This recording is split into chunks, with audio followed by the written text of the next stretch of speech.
We are excited to announce a new feature where the AI can use the content of your documents, yes, PDFs, to answer questions in your questionnaire. Let's say you get a question like, do you complete risk assessments? The AI is hard at work answering that question right now. As you can see, the AI has drafted a perfect answer to this question using your SOC 2 Type 2 report. You can even go a step further. Let's say you get a question like, do you have a cake?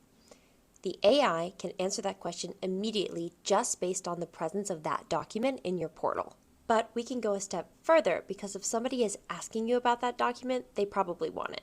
And that's where Conveyor being a trust center and a questionnaire automation tool comes in really handy. So let's go ahead and publish our trust center. Yay, confetti. Now you can make documents proactively available to your customers in your trust center. Let's go back to that questionnaire and run the same question. Not only will the AI answer the question like it did previously, but it will actually insert a link to the document that it got the answer from. So what's at that link? Let's take a look.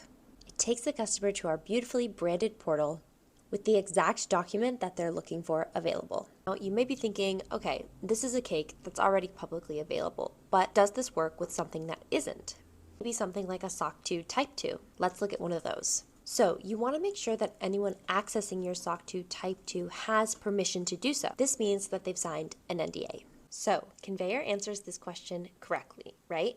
And provides a link to the SOC 2 Type 2. And what you'll see now is how the approval process works. It's asking for access to verify that document. So we request access to the SOC 2, confirm our email address, and there it is. It is available as soon as the NDA is signed. So as you can see, this account is integrated with DocuSign. So I'm redirected to the vendor's DocuSign. I go through the DocuSign flow, and then I'm back to Conveyor. And now the document is available to me. The advantage of letting AI use documents is that it's so much easier to maintain than a knowledge base with 1,200 plus question answer pairs, right? You're just maintaining that so you can get 85 to 95% of your questionnaire questions answered. But now you can just upload 10 of the most common documents plus maybe 400 question and answer pairs to get the same results. And getting started is really easy. Just go to your documents page, hit New Documents, and drag in the documents you want to upload. And you're good to go.